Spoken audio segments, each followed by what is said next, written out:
and welcome back to part 3 of the Captain Marvel punk vest tutorial. And in this video we are going to start assembling the vest, so let's get to it. Okay, so we're going to start with the front of the vest, and the first thing I like to do is separate the pieces into front and back pieces, and then I like to separate into the colors and the fabrics, because, you know, for the blue fabric I have the ultrapreme and I have the duct cloth. I also like to have my sketch nearby. Mine was on my phone, which is why I'm sitting there playing with my phone. I like to use a Teflon foot when I'm working with pleather fabric, and you should too, because otherwise you're going to be pulling your hair out later, because pleather fabric kind of sucks otherwise. And another note is when you're working with pleather fabric, you can't really use pins because they leave permanent holes in your fabric. So you need to use these things called wonder clips.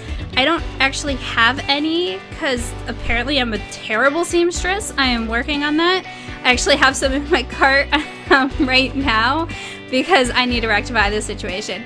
So I had to use clothespins, which is awful. They were terrible. They worked. They worked. In a pinch, they'll work. But they were terrible. They were awful to sew with. So I highly recommend you get some wonder clips because it'll make your life so much easier. So I also, when I'm making my own patterns, I like to start from the top and work my way down to the bottom. So at the top was that red section. So that's the first thing I started with. Let's start with that red section, and we're gonna sew all of that together. The red fabric was kind of flimsy, so I decided to serge those seams to make them a little bit stronger.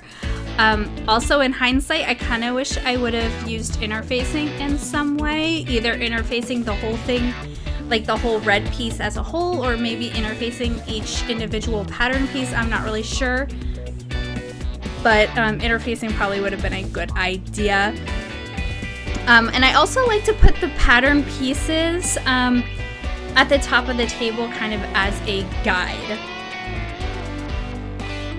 So you're gonna make both sides, and as you can see, this pleather fabric likes to bubble, and you can't really press it because otherwise the fabric's just gonna melt. So what I do, and probably like the only thing you can do, I'm not sure, but I think the only thing you can do is to top stitch it, and I use like an 1/8 inch, I think is what I used, like an 1/8 inch seam to top stitch it down. So I kind of did that as I went along. Same with the serging. I would sew a little bit, and then I would serge all the seams, and then top stitch it down, and then I'd sew a little bit more, and so on and so forth. So the next part after I got that red part down is to do the blue ultrapreme the exact same way you did the red. Again, you're gonna do both sides, and then if you remember from when we were making the pattern pieces, there was one piece, of course I don't even remember if this is in the video, but whatever, there was one piece for the blue ultrapreme that I had a question mark put on because I wasn't too sure if it was going to fit right. So if you had any pieces like that, do those last, because those you're going to want to fit in after all of your sure thing pieces are done. So now I'm going to attach these blue ultrapreme pieces to the top red pieces and to the skinny red piece.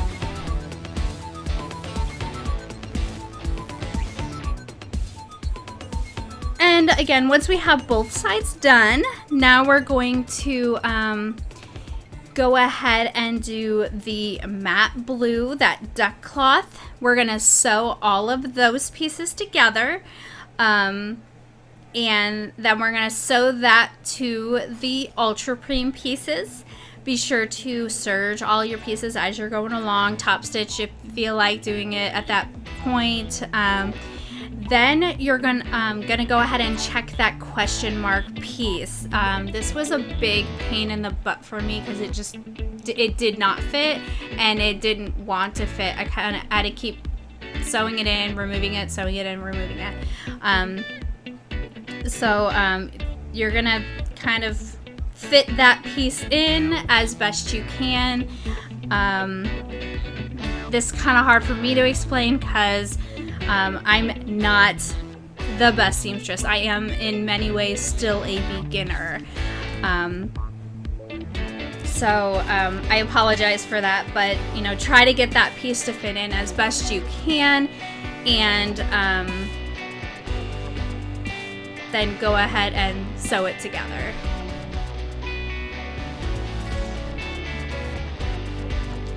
I did eventually get that front piece to fit in. It looks much different than my original front piece looked, and the fit was not perfect. And this is why it's so important to make a mock-up of your pattern pieces, especially if you create the pattern piece yourself. I unfortunately did not have time to make a mock-up, and I knew I wasn't gonna have time to make a mock-up, so I I didn't make the mock-up, and I regret this so much because I feel like the fit could have been so much better if I had made the mock-up and corrected the fit of this piece. But hey, nothing I can do about that now. So if you have the time, please make a mock-up and make sure that your fit is nice and pretty, and your pattern is perfect.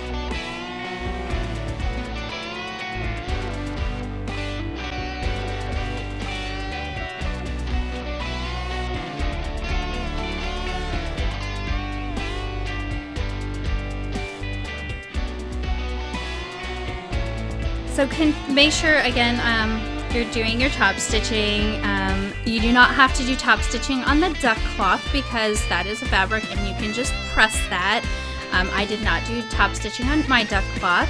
I did end up with some bubbles in some of the points that I did not like, but thankfully this was a punk vest and I could just add a little stud there. I'm still very much a beginner in my sewing, even though I've been sewing for many years, and that's because for probably a good 10, maybe 12 years, I coasted on beginner knowledge without trying to better myself, and it's really only been in the last 5 years that I've tried to make myself a better seamstress and learning new techniques and trying to get better.